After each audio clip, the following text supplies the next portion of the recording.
भगवत गीता के अध्याय 10 में दोस्तों, इस अध्याय का विषय या शीर्षक है विभूति योग। जैसे जैसे गीता के अध्याय बढ़ रहे हैं, हमें श्री कृष्ण का तत्व समझ में आ रहा है। किसी भी काम का अगर आपने तत्व नहीं समझा तो वो काम न करने के बराबर है, और अगर उसका तत्व समझ लिया जाए तो उस काम को आपसे अच्छा और कोई नहीं कर पाएगा। जितना जितना ये समझ में आता जाएगा, उतना उतना आपका सोचने का नजरिया भी बदलता जाएगा। तो आइए शुरुआत करते हैं अध्याय 10 विभूति योग। श्री भगवानुवाच भूय एव महाबाहो शृणु मे परमं वचः यत्तेऽहं प्रीयमाणाय वक्ष्यामि हितकाम्यया। कृष्ण अर्जुन से अपने परम रहस्य और प्रभाव युक्त वचन को दोबारा सुनने को कहते हैं। कृष्ण अर्जुन से अत्यंत प्रेम रखते हैं और ये रहस्य और प्रभाव युक्त वचन वो उसके हित के लिए ही कह रहे हैं। लेकिन दोबारा क्यों? दोस्तों, परीक्षा से पहले अभ्यास के समय हर बात एक बार में समझ आ जाए ये जरूरी नहीं। बार बार एक ही बात को सुनकर उसे समझना पड़ता है। और फिर ये तो श्री कृष्ण के वचन है जिनसे बड़ा ज्ञान कोई है ही नहीं, तो इन बातों को तो दोबारा सुनना ही पड़ेगा। जब आप कृष्ण की शरण में आ जाते हैं तो फिर आप उनकी जिम्मेदारी हो जाते हैं। जब तक अर्जुन को समझ नहीं आया तब तक प्रभु ज्ञान देते रहेंगे। न मे विदुः सुरगणाः प्रभवं न महर्षयः अहमादिर्हि देवानां महर्षिणां च सर्वशः। कृष्ण के पैदा होने को न देवता लोग जानते हैं और न महर्षि जन, और इसके पीछे वजह है कृष्ण सब प्रकार से देवताओं का और महर्षियों के भी आदि कारण है। कृष्ण का कहना है कि जन्म कर्म च मे दिव्यम, अर्थात कृष्ण का जन्म और कर्म अलौकिक है, हमारी इन साधारण आंखों से नहीं देखा जा सकता। यही वजह है कि देवता और महर्षि भी कृष्ण की उत्पत्ति को, कृष्ण के प्रकट होने को, कृष्ण के देव भाव को, उनके परम तत्व को समझ नहीं सकते। कृष्ण तो उनके भी आदि कारण हैं। यो माम जमनादिं च वेत्ति लोक महेश्वरम् असम्मूढ़ः समर्थ्येषु सर्वपापैः प्रमुच्यते। कृष्ण अजन्मा है, यानी कि जन्म से रहित, अनादि है। अनादि उसको कहते हैं जो आदि रहित हो एवं सबका कारण हो, और जो ये बात जानता है कि कृष्ण ही लोगों का महान ईश्वर तत्व है, वह मनुष्य संपूर्ण पापों से मुक्त हो जाता है और पुनर्जन्म को प्राप्त नहीं होता। कृष्ण यहां पर कुछ अपनी ही बताई बातों को दोहरा रहे हैं, दोबारा बता रहे हैं ताकि समझने में कोई चूक ना हो। वो चाहते हैं कि हर कोई उनके ईश्वर तत्व को समझे, ये जाने कि आखिर कैसे पूरे संसार में जीव और निर्जीव में श्री कृष्ण की ही छवि है। बुद्धिर्ज्ञानम सम्मोहः क्षमा सत्यम दमः शमः सुखम दुःखम भवो भावो भयं चाभयमेव च अहिंसा समता तुष्टिस् तपोदानं यशो यशः भवन्ति भावा भूतानां मत्त एव पृथक् विधाः। जीवन में हर स्थिति अपने साथ एक नया ही भाव लेके आती है। जैसी सिचुएशन होती है ना दोस्तों, उसी तरह की फीलिंग हमारे अंदर आती है। इन सब भावों के बारे में बताते हुए कृष्ण कहते हैं निश्चय करने की शक्ति, यथार्थ ज्ञान, असम्मूढ़ता, क्षमा, सत्य, इंद्रियों का वश में करना, मन का निग्रह तथा सुख दुख, उत्पत्ति प्रलय और भय अभय तथा अहिंसा, समता, संतोष, तप इंद्रियादि को तपाकर जब शुद्ध किया जाता है तो उसे ही तप कहते हैं। दान, कीर्ति और अपकीर्ति, ऐसे ये प्राणियों के जितने भी भाव हैं ये मुझसे ही होते हैं, यानी हमारे हर भाव के कारण कृष्ण ही है। महर्षयः सप्त पूर्वे चत्वारो मनवस्तथा मद्भावा मानसा जाता येषां लोक इमाः प्रजाः। हम सब के होने से पहले दुनिया में कुछ और था, उसी को बताते हुए कृष्ण कहते हैं वो थे 7 महर्षि जन। इन 7 महर्षि जन से भी पहले थे 4 सनकादि, अर्थात मन, बुद्धि, चित्त और अहंकार। स्वयंभुव आदि 14 मनु, ये सब के सब कृष्ण के संकल्प से ही उत्पन्न हुए। कृष्ण की ही प्रेरणा से ये सब पैदा हुआ। इन्हीं सब की संसार में हम सब संपूर्ण प्रजा हैं। हमारे आने से पहले ये सब थे और इनकी होने की वजह थे कृष्ण। जब कुछ भी नहीं था तब कृष्ण थे, जब कुछ नहीं रहेगा तब दोबारा सब कुछ की उत्पत्ति के लिए भी कृष्ण ही होंगे। दोस्तों, एतां विभूतिं योगं च मम यो वेत्ति तत्त्वतः सोऽविकम्पेन योगेन युज्यते नात्र संशयः। क्यों है ये दुनिया, कैसे बनी ये दुनिया, ये सबसे स्वाभाविक सवाल हैं जो सोचने वाले के मन में आते ही हैं। इसी के लिए कृष्ण कहते हैं कि जो पुरुष उनके इस परम ईश्वरीय रूप विभूति को और योग शक्ति को तत्व से जानता है वो सबसे बड़ा ज्ञानी है। लेकिन ये योग शक्ति तत्व आखिर है क्या? जो कुछ है वो सिर्फ दृश्य मात्र संसार है, सब भगवान की माया है और एक कृष्ण ही सर्वत्र परिपूर्ण है जो हर किसी में है। बस ये जानना ही तत्व को जानना है। दोस्तों, जो पुरुष इस तत्व को समझ जाता है वो निश्चल भक्ति योग से युक्त हो जाता है। अहम सर्वस्य प्रभवो मत्तः सर्वं प्रवर्तते इति मत्वा भजन्ते मां बुधा भाव समन्विताः। इस जगत में जो हम देखते हैं, जो सुनते हैं, जो ग्रहण करते हैं, उससे हमारे मन में कुछ भाव पैदा होते हैं। लेकिन कहां से आते हैं ये भाव? कभी सोचा है ये आपने? कुछ पाने का, कुछ छोड़ने का मन करता है। इसी के लिए कृष्ण कहते हैं मैं ही संपूर्ण जगत की उत्पत्ति का कारण हूं और मुझसे ही सब जगत चेष्टा करता है। हम जो भी कोशिश करते हैं, हमारे सारे भाव, हमारी हर चेष्टा के पीछे कृष्ण है। तो दोस्तों, जरा सोचिए, जब आप श्रद्धा और भक्ति से बुद्धिमान बनकर उस परमेश्वर को निरंतर भजेंगे तो कैसे भाव आएंगे आपके मन में? जब आप अच्छे कर्म करेंगे तो ऐसा हो नहीं सकता कि आपके मन में बुरे भाव आएं। मच्चित्ता मद्गत प्राणा बोधयन्तः परस्परं कथयन्तश्च मां नित्यं तुष्यन्ति च रमन्ति च। मदगत प्राणा अर्थात उस ईश्वर के लिए जिसने अपना जीवन अर्पण कर दिया है। कृष्ण में मन लगाने वाले और उन्हीं में अपने प्राणों को अर्पण करने वाले आपस में जब कृष्ण या परमेश्वर के बारे में चर्चा करते हैं तो उसका प्रभाव बहुत बड़ा होता है।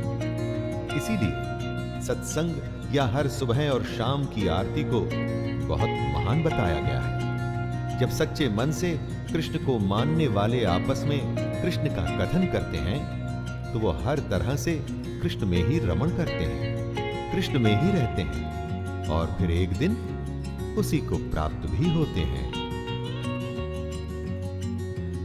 तेषां सततयुक्तानां भजतां प्रीतिपूर्वकं ददामि बुद्धियोगं तं येन मामुपयान्ति ते।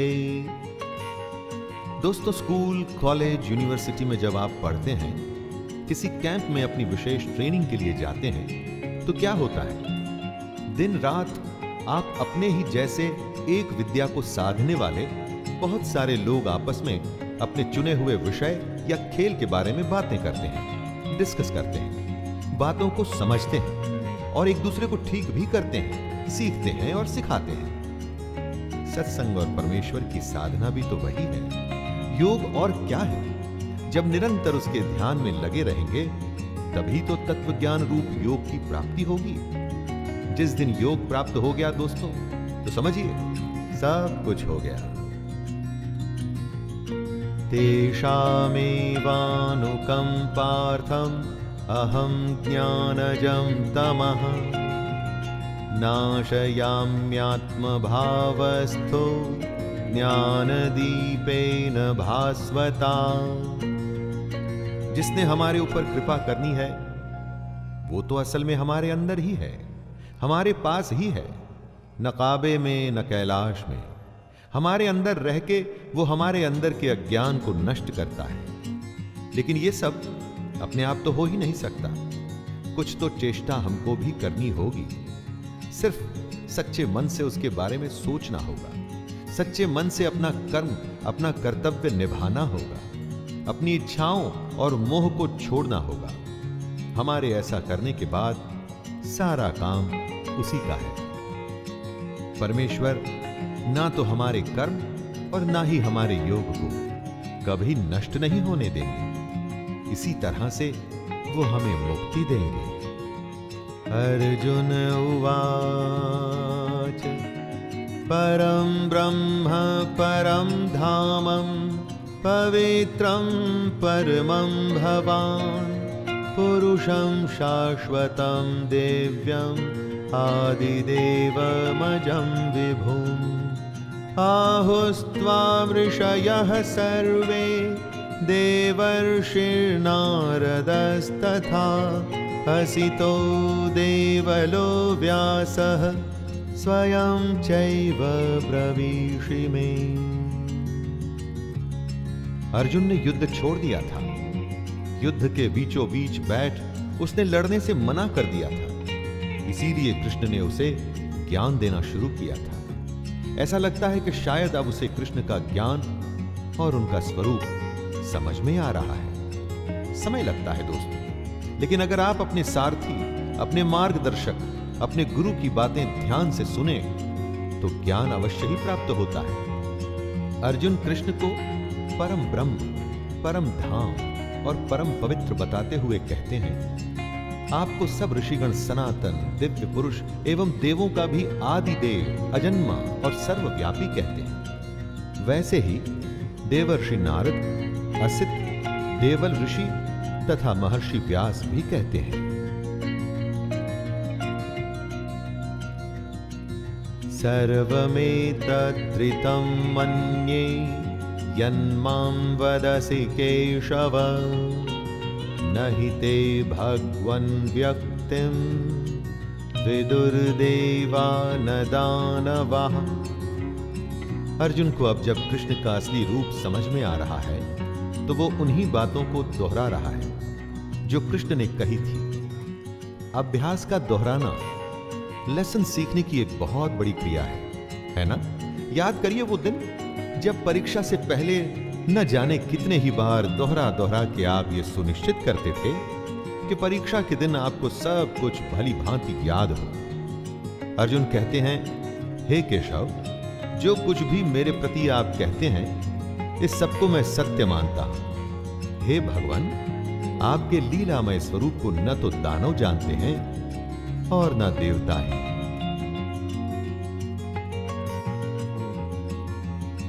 स्वयमेवात्मनात्मानं विद्ध त्वं पुरुषोत्तमं भूतभावन भूतेश देवदेव जगत्पते। अर्जुन कृष्ण को भूतों को उत्पन्न करने वाले कह रहे हैं। भूत अर्थात जो भी हमें दिखता है, ये सारी दुनिया, ये सब उसी की सृष्टि है, वही इन भूतों का ईश्वर है। अर्जुन आगे कहते हैं, हे देवों के देव, हे जगत के स्वामी, हे पुरुषोत्तम, आप स्वयं ही अपने से अपने को जानते हैं। दोस्तों, इस बात को दोबारा सुनिए। आप स्वयं ही अपने से अपने को जानते हैं। क्या मतलब हुआ इसका? कृष्ण हमारे अंदर होते हैं और हमारे अंदर रहते हुए ही वो हमारे अंदर वो भाव जगाते हैं जिससे हम कृष्ण के असली रूप को जान सकें। तो ये तो वही बात हुई कि अपने से अपने को जानना, है ना? वक्तुमर्हस्य शेषेण दिव्या ह्यात्म विभूतयः याभिर्विभूतिभिर्लोकान् ईमान् स्वं व्याप्य तिष्ठसि। ज्ञान का मार्ग आसान नहीं है। जो जानना चाहता है वो कभी रुकता नहीं, उसे और जानना होता है। ऐसे ही अर्जुन के साथ भी हो रहा था। कृष्ण के स्वरूप का ज्ञान अभी अर्जुन के लिए बाकी था। उसका संशय खत्म होना शुरू हुआ था, लेकिन पूरी तरह से खत्म नहीं हुआ। इसीलिए वो कृष्ण से कहते हैं, आप ही अपनी उन दिव्य विभूतियों को संपूर्णता से कहने में समर्थ हैं, जिन विभूतियों द्वारा आप इन सब लोगों को व्याप्त करके स्थित हैं। अर्जुन कृष्ण से उनकी विशेषता, उनकी खासियत जानना चाहता है, और वो ये भी जानता है कि अपनी विशेषता के बारे में सिर्फ और सिर्फ कृष्ण ही कह सकते हैं, और कोई नहीं। कथं विद्यामहं योगिन्स त्वां सदा परिचिन्तयन् केषु केषु च भावेषु चिन्त्योऽसि भगवन्मया। अर्जुन अपने सवाल को बढ़ाते हुए पूछ रहा है कि वो किस प्रकार निरंतर चिंतन करता हुआ कृष्ण को जाने, और किन किन भावों से कृष्ण उसके द्वारा चिंतन करने योग्य है। कैसे वो निरंतर कृष्ण का चिंतन करे, और वो कौन से भाव हैं जिनसे वो कृष्ण के बारे में सोचे। अर्जुन की इस पिपासा, जिज्ञासा से हमें यह सीखना चाहिए दोस्तों कि जब तक कि ज्ञान पूरा न मिल जाए, हमें रुकना नहीं चाहिए।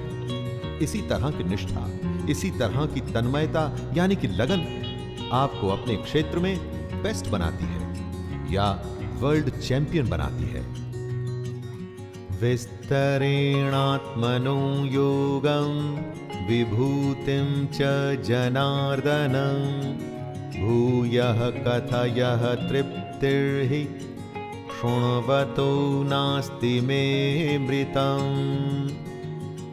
अर्जुन कृष्ण की योग शक्ति विभूति के बारे में विस्तार पूर्वक जानना चाहता है। कृष्ण के वचन सुन अर्जुन के विषाद से भरे मन को आराम मिल रहा था। वो उनकी बातें और सुनना चाहता था। उसको अभी भी शांति प्राप्त नहीं हुई थी, बल्कि उसकी जिज्ञासा और भी बढ़ गई थी। ये पहचान थी दुनिया के सबसे बड़े धनुर्धर की। वो रुकता नहीं था जब तक कि अपने अभ्यास में, अपने काम में सर्वश्रेष्ठ, दी बेस्ट न हो जाता। दोस्तों, आप अपने जीवन में कब संतुष्ट होते हैं? एवरेज होके या दी बेस्ट होके? श्री भगवानुवाच हन्तते कथयिष्यामि दिव्या ह्यात्म विभूतयः प्राधान्यतः कुरु श्रेष्ठ नास्त्यन्तो विस्तरस्य मे। अर्जुन कृष्ण का विस्तार, उनकी सीमा जानना चाहता है। कृष्ण सादगी से कहते हैं, तू मेरी विभूति, मेरी विशेषता के बारे में सुन, क्योंकि मेरे विस्तार का तो कोई अंत ही नहीं। दोस्तों, कृष्ण की क्या सीमा है? वो कहां तक जाते हैं? वो हम लोगों के लिए या अर्जुन के लिए ये जानना संभव है क्या? ना, ये संभव नहीं है दोस्तों। जो अनादि और अनंत है, यानी कि जिसका कोई आरंभ ही नहीं, जिसका कोई अंत नहीं, विदाउट बिगिनिंग और एन एंड, उसके विस्तार को आप कैसे समझोगे?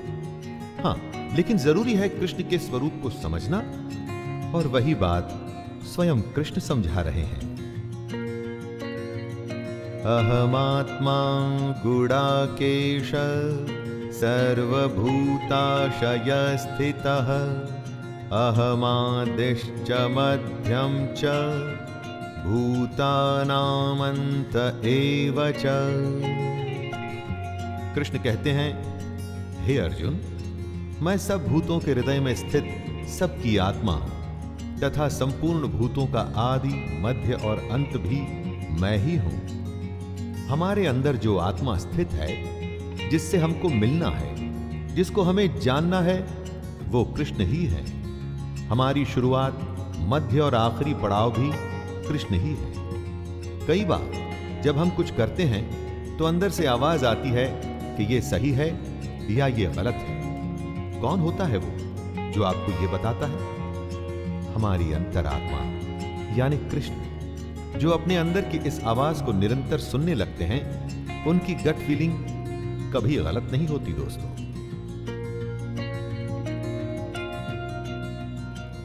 आदित्यानामहं विष्णुर्ज्योतिषां रविरंशुमान् मरीचिर्मरुतामस्मि नक्षत्राणामहं शशि।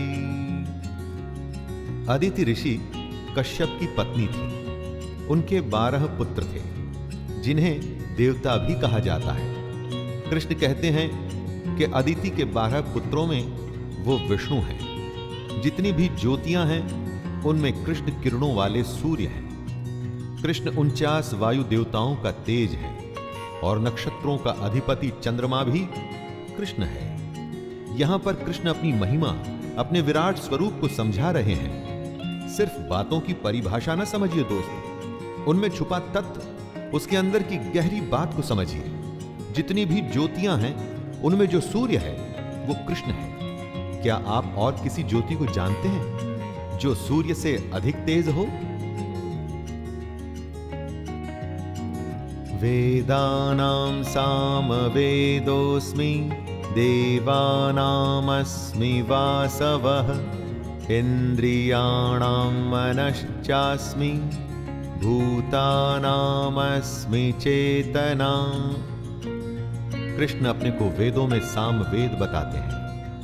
चारों वेदों में कृष्ण ने खुद को सामवेद बताया है। जितने भी देव हैं, उनमें वो इंद्र हैं। हमारी जो 5 इंद्रियां हैं, उनमें कृष्ण मन है। मन को जीत लेने पर इंद्रियों को वश में करना मुश्किल नहीं होता। इसीलिए कृष्ण हमेशा मन पर विजय पाने की बात करते हैं। और जितने भी प्राणियों की जो चेतना है, यानी कि उनकी जीवन शक्ति, वो शक्ति जो उनमें संचार करती है, जिसकी वजह से हम सारे प्राणी जिंदा हैं, वो चेतना कृष्ण ही है। जब हमारे प्राण निकल जाते हैं, हमारी चेतना चली जाती है, तो समझिए कि हम में से कृष्ण निकल गए।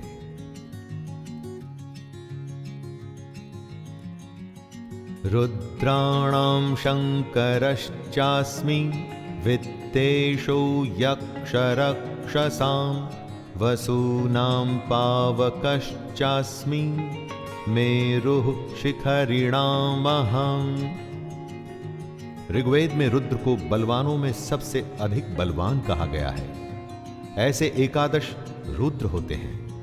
कृष्ण कहते हैं, मैं 11 रुद्रों में शंकर हूं। रुद्र देवता को दुष्टों को दंड देने वाला, रोगों का निवारण करने वाला, महावीर और सभा का अध्यक्ष कहा गया है। ऐसे रुद्रों में कृष्ण शंकर है। और यक्ष तथा राक्षसों में कृष्ण ने अपने आप को धन का स्वामी कुबेर कहा है। 8 वसुओं में कृष्ण अग्नि है। और शिखर वाले पर्वतों में जो सुमेरु पर्वत हैं, वो कृष्ण ही हैं। किसी भी वस्तु या प्राण की जो परिपक्वता है, वो कृष्ण है। पुरोधसां च मुख्यं मां विद्धि पार्थ बृहस्पतिं सेनानी नामहं स्कंदः सरसामस्मि सागरः। पुरोहित यानी कि धार्मिक कृत्य करने वाला। कृष्ण कहते हैं कि पुरोहितों में मुखिया बृहस्पति मुझको ही जान, अर्थात जितने भी धार्मिक काम करने वाले पुरोहित हैं उनमें जो मुखिया हैं यानी कि बृहस्पति, वो कृष्ण है। बृहस्पति को प्रार्थना या भक्ति का स्वामी भी कहा जाता है, मतलब कि जितने भी प्रार्थना करने वाले हैं उनमें सर्वश्रेष्ठ बृहस्पति श्री कृष्ण ही हैं। उसके आगे कृष्ण कहते हैं, हे पार्थ, मैं सेनापतियों में स्कंद और जलाशयों में समुद्र हूं। जितने भी पूरे विश्व में जलाशय हैं उनमें समुद्र यानी कि ओशियन कृष्ण है, क्योंकि समुद्र से बड़ा जलाशय संभव नहीं है दोस्तों। महर्षिणां भृगुरहं गिरामस्म्येकमक्षरं यज्ञानां जपयज्ञोऽस्मि स्थावराणां हिमालयः। 7 महर्षियों में से एक थे ऋषि भृगु, ज्योतिष के विद्वान, जिन्होंने भृगु संहिता की रचना भी की थी। कृष्ण कहते हैं कि महर्षियों में वो भृगु हैं। ऐसा कहा जाता है कि भृगु ब्रह्मा के मानस पुत्र थे, अर्थात माइंड बॉर्न। वो पुत्र जो ब्रह्मा के मानस से निकले थे। भृगु ऋषि के वंशजों को ही भार्गव भी कहा जाता है। इसके आगे कृष्ण कहते हैं कि शब्दों में एक अक्षर अर्थात ओंकार वो ही है। ओंकार वो ब्रह्मांड विस्फोट, बिग बैंग के समय निकला आदि शब्द है। वो ओंकार कृष्ण है। सब प्रकार के यज्ञों में कृष्ण जप यज्ञ है और स्थिर रहने वालों में हिमालय पहाड़ है। जो हमेशा तटस्थ रहता है वो हिमालय है और वही हिमालय कृष्ण है।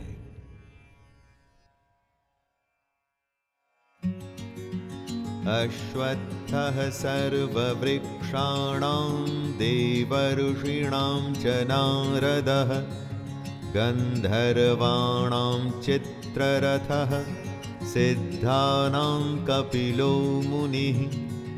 जितने भी वृक्ष हैं उनमें से कृष्ण ने अपने आप को अश्वत्थ कहा है। अश्वत्थ यानी कि पीपल। पीपल की संज्ञा को खुद से कृष्ण ने इसलिए जोड़ा क्योंकि इससे वो ये समझाना चाहते हैं कि ऊपर परमात्मा जिसका मूल है और नीचे प्रकृति जिसकी शाखाएं हैं, जिसकी जड़ें तो ऊपर हैं और जिसकी शाखाएं नीचे हैं।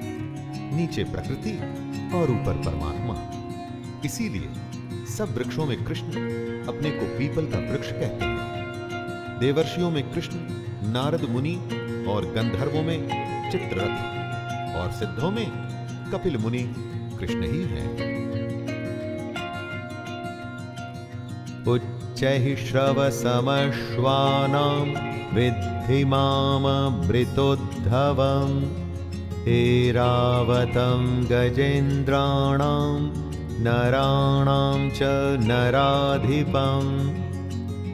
कृष्ण अपने को घोड़ों में अमृत के साथ उत्पन्न होने वाला उच्चैः श्रवा नामक घोड़ा बताते हैं। घोड़ा गति का प्रतीक है दोस्तों।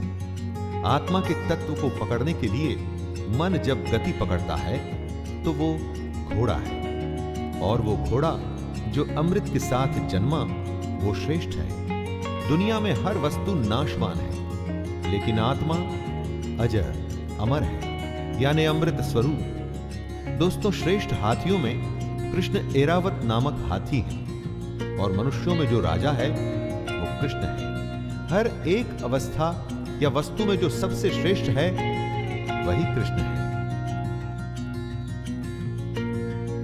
आयुधानामहं वज्रं धेनूनामस्मि कामधुक् प्रजनश्चास्मि कंदर्पः सर्पाणामस्मि वासुकिः। दोस्तों, आपने बहुत बड़े बड़े वेपन्स देखे होंगे युद्धों में या फिल्म्स में। पुराने समय में एक शस्त्र होता था वज्र, जिससे बड़ा कोई शस्त्र नहीं होता था। यह वज्र दधीचि ऋषि की अस्थियों से बना था, इसलिए यह श्रेष्ठ था। सब शस्त्रों में कृष्ण ही वज्र है। गौओं में अपने आप को कृष्ण बता रहे हैं कामधेनु। पुरुष और नारी अगर साथ नहीं आएंगे तो ये दुनिया खत्म हो जाएगी। और जब शास्त्र द्वारा बताई गई रीति से संतान की उत्पत्ति करते हैं तो उस संतान को उत्तम बताया जाता है। शास्त्रोक्त रीति से संतान की उत्पत्ति का जो हेतु है वो कामदेव, वो भी कृष्ण है। सर्पों में सर्पराज, जी हां वासुकी, वो भी कृष्ण ही है।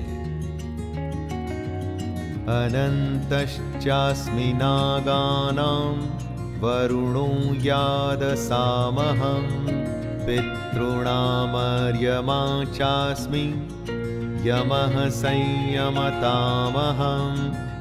कृष्ण कहते हैं नागों में मैं शेष नाग हूं। शेष नाग वो नाग है जिसके 1000 फन होते हैं, इसीलिए इन्हें अनंत शेष नाग कहा जाता है। विष्णु भगवान इसी पर विराजमान होकर के सोते हैं। पौराणिक कथाओं में ऐसा कहा गया है कि हमारी धरती को शेष नाग ने ही धारण किया हुआ है। जलचरों में कृष्ण अधिपति वरुण देवता है और पितरों में अर्यमा नामक पितर है, तथा शासन करने वालों में यमराज मैं ही हूं, ऐसा कृष्ण कहते हैं। जीवन के हर क्षेत्र से कोई ना कोई एक उदाहरण चुन लीजिए, उसकी विशेषता और श्रेष्ठता में आपको कृष्ण ही नजर आएंगे। यही बात हमें कृष्ण समझा रहे हैं कि वे क्या हैं। प्रह्लादश्चास्मि दैत्यानां कालः कलयतामहं मृगाणां च मृगेन्द्रोऽहं वैनतेयश्च पक्षिणां। दैत्यों में कृष्ण प्रह्लाद हैं। वही प्रह्लाद जो हिरण्यकश्यप का पुत्र था। लाखों कोशिशों के बावजूद जिसे हिरण्यकश्यप मार नहीं पाया था। कृष्ण आगे कहते हैं कि गणना करने वालों का समय वो ही है। क्षण, घड़ी, दिन, पक्ष, मास आदि में जो समय है वो कृष्ण ही है। दोस्तों जरा सोचिए, जब समय बीतता है तो क्या होता है? समय को अगर आपको डिफाइन करना हो तो क्या कर पाएंगे आप? क्या चीज है समय? हर पल हर समय जो बीत रहा है, लेकिन उसे समझाना या समझना बहुत ही मुश्किल है। और वही समय कृष्ण है। पशुओं में कृष्ण सिंह है और पक्षियों में वो गरुड़ है। पवनः पवतामस्मि रामः शस्त्रभृतामहं झषाणां मकरश्चास्मि स्रोतसामस्मि जाह्नवी। यज्ञ से सारा माहौल, सारा वातावरण शुद्ध हो जाता है। ऐसी पवित्र करने वाली वायु कृष्ण है। वायु के बिना जीवित रहना असंभव है। बुरे से बुरे प्रदूषण से जब वातावरण बिगड़ जाता है तब शुद्ध वायु ही उसको पवित्र करके सांस लेने लायक बनती है। और ये वायु कृष्ण है। जो शस्त्र उठाते हैं, युद्ध करते हैं, उनमें कृष्ण श्री राम है। मर्यादा पुरुषोत्तम दशरथ पुत्र राम, रावण का वध कर धर्म की स्थापना करने वाले राम। मछलियों में कृष्ण मगरमच्छ है और नदियों में कृष्ण श्री भागीरथी की गंगा जी है। भगीरथ ऋषि के तप से जो गंगा धरती पर आई थी और जिसे शिव ने अपनी जटाओं में समाहित किया था, वही पवित्र गंगा कृष्ण है। सर्गाणामादिरन्तश्च मध्यं चैवाहमर्जुन अध्यात्म विद्या विद्यानां वादः प्रवदतामहं। हे अर्जुन, सृष्टियों का आदि और अंत तथा मध्य भी मैं ही हूं। सृष्टि जहां से शुरू हुई, अभी जो चल रही है, यानी कि मध्य, और एक दिन जब प्रलय आएगा और सब उसी ब्रह्म में विलीन हो जाएगा, यानी कि अंत, ये तीनों अवस्थाएं कृष्ण हैं। कृष्ण आगे कहते हैं कि मैं विद्याओं में आध्यात्म विद्या अर्थात ब्रह्म विद्या और परस्पर विवाद करने वालों का तत्व निर्णय के लिए किया जाने वाला वाद भी मैं ही हूं। हर विषय की अलग विद्या होती है।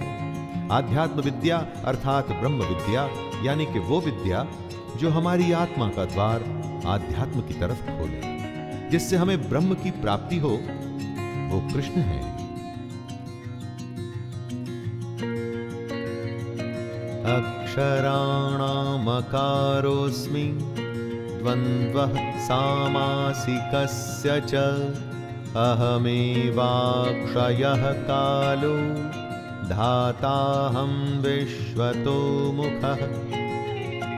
हर एक भाषा के वर्णाक्षर यानी कि अल्फाबेट्स होते हैं दोस्तों, और कृष्ण कहते हैं कि अक्षरों में मैं अकार हूं। अकार का अर्थ है अक्षर, यानी कि हमारी वर्णमाला जहां से शुरू होती है वो अ।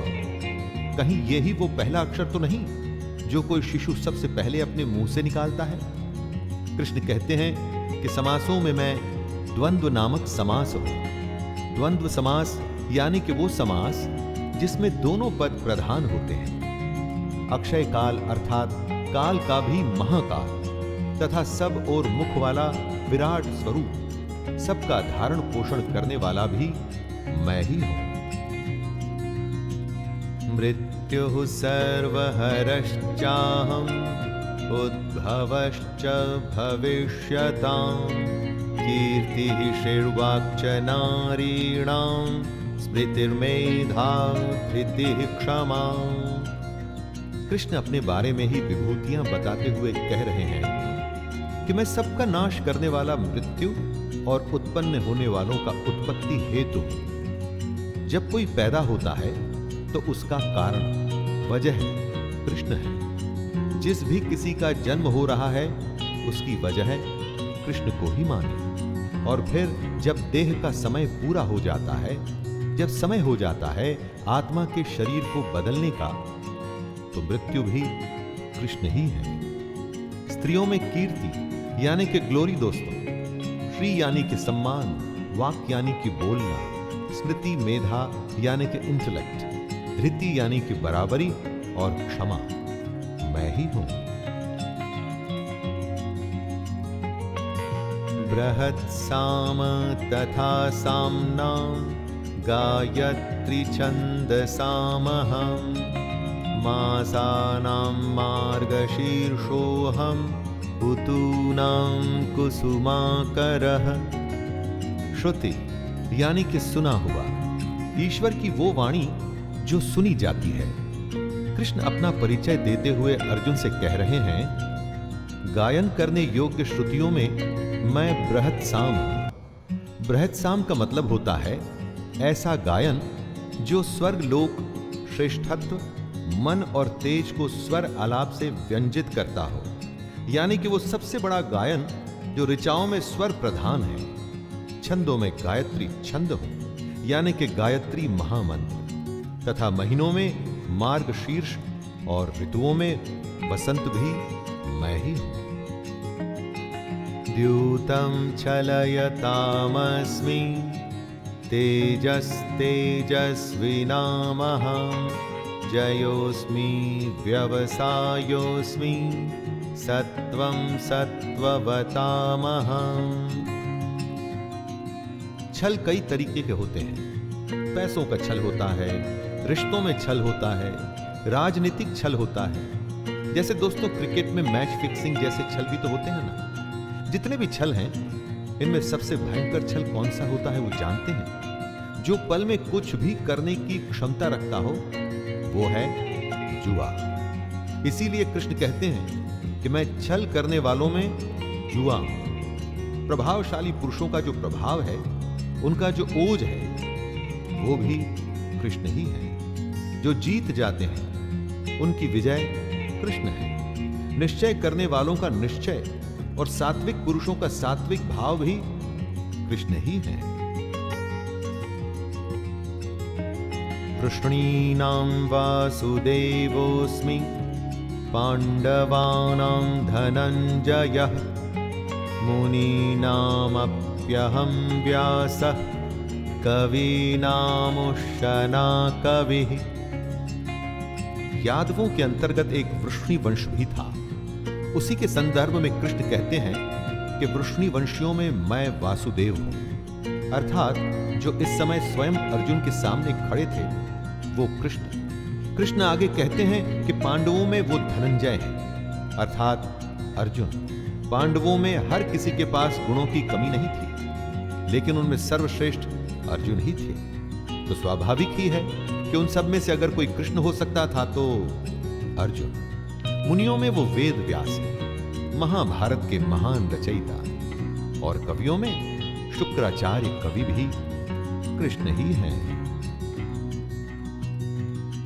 दंडो दमयतामस्मि नीतिरस्मि जिगीषताम् मौनं चैवास्मि गुह्यानां ज्ञानं ज्ञानवतामहम्।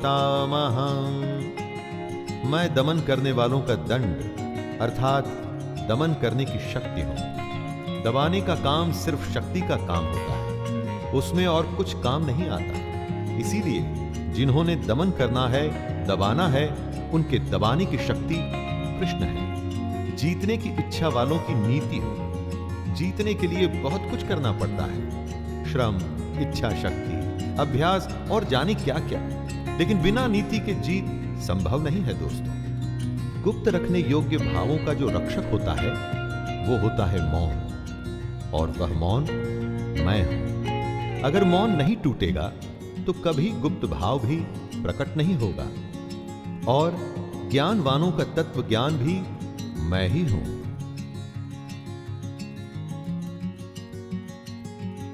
यच्चापि सर्वभूतानां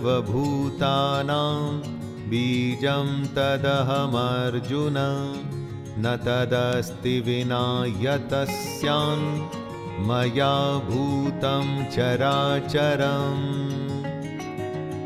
हे अर्जुन, जो सब भूतों की उत्पत्ति का कारण है वो भी मैं ही हूं, क्योंकि ऐसा चर और अचर कोई भी भूत नहीं जो मुझसे रहित हो। जिसमें प्राण हैं या जो निर्जीव हैं वो इस दुनिया में मेरे ही संकल्प से हैं। उसकी उत्पत्ति मुझसे ही हुई है और एक दिन उसने मुझ में ही विलीन हो जाना है। दोस्तों, जिनमें प्राण है उनकी आत्मा उसी परमात्मा कृष्ण का अंश है। कृष्ण उनमें हमेशा से विद्यमान है। अविद्या को हटाकर ज्ञान हासिल कर हम कृष्ण को अपने अंदर पा सकते हैं, और जो निर्जीव हैं वो प्रलय तक धरती पर मौजूद हैं और उसके बाद वापस से कृष्ण में ही मिल जाएंगे।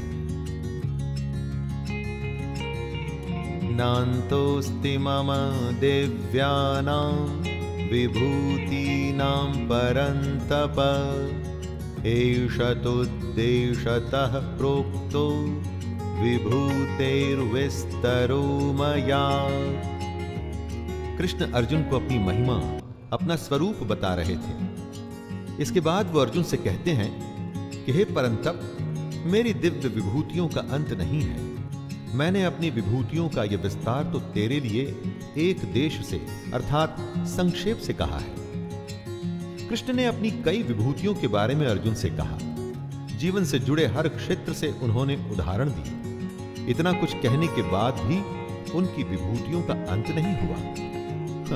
हो भी नहीं सकता दोस्तों। कृष्ण का कहना है कि उनका कोई विस्तार नहीं, वो तो बिना सीमा के हैं। यद्यद्विभूतिमत्सत्त्वं श्रीमदूर्जितमेव वा तत्तदेवावगच्छत्वं मम तेजोषसंभवम्।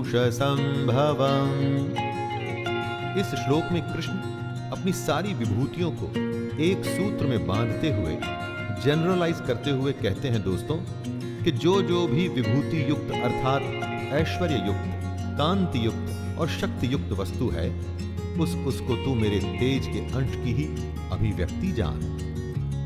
आप अपने चारों तरफ जो भी देखें, चाहे दमन देखें या प्रभावशाली व्यक्ति देखें, छल देखें या गायन सुनें, हर किसी चीज, क्रिया, प्राणी में जो भी तेज, ऐश्वर्य और कांति से भरे हुए हों तो ये जान लीजिएगा कि वो कृष्ण का ही अंश है। इससे सीखना है दोस्तों कि जो भी आप करें उसमें अगर सबसे उत्तम आपको होना है तो उसमें कृष्ण को ढूंढिए।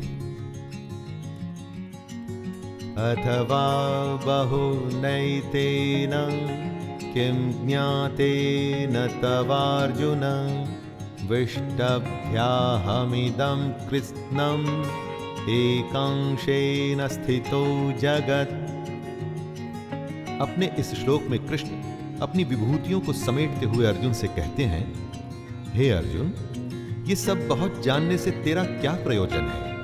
मैं इस संपूर्ण जगत को अपनी योग शक्ति के एक अंश मात्र से धारण करके स्थित हूं। कृष्ण ने अर्जुन को अपनी एक एक बात बताई दोस्तों, अपने हर रूप के बारे में ज्ञान दिया, लेकिन अब वो ऐसा कह रहे हैं कि इन सब बातों से अर्जुन का क्या मतलब? अर्जुन को और हमको सिर्फ एक ही बात से प्रयोजन होना चाहिए, अपने युद्ध, अपने कर्म और अपने कर्तव्य से। दोस्तों, ये था गीता का 10वां अध्याय। यहां पर हम परिचित हुए कृष्ण की विभूतियों से, कैसे हर अंश में, हर काम में, हर वस्तु में कृष्ण मौजूद है। बस देखने की, पहचानने की देर है कृष्ण को। आपको वे हर कहीं मिलेंगे, हर जगह मिलेंगे, हर एक में मिलेंगे। खैर, अब हम मिलेंगे 11वें अध्याय में।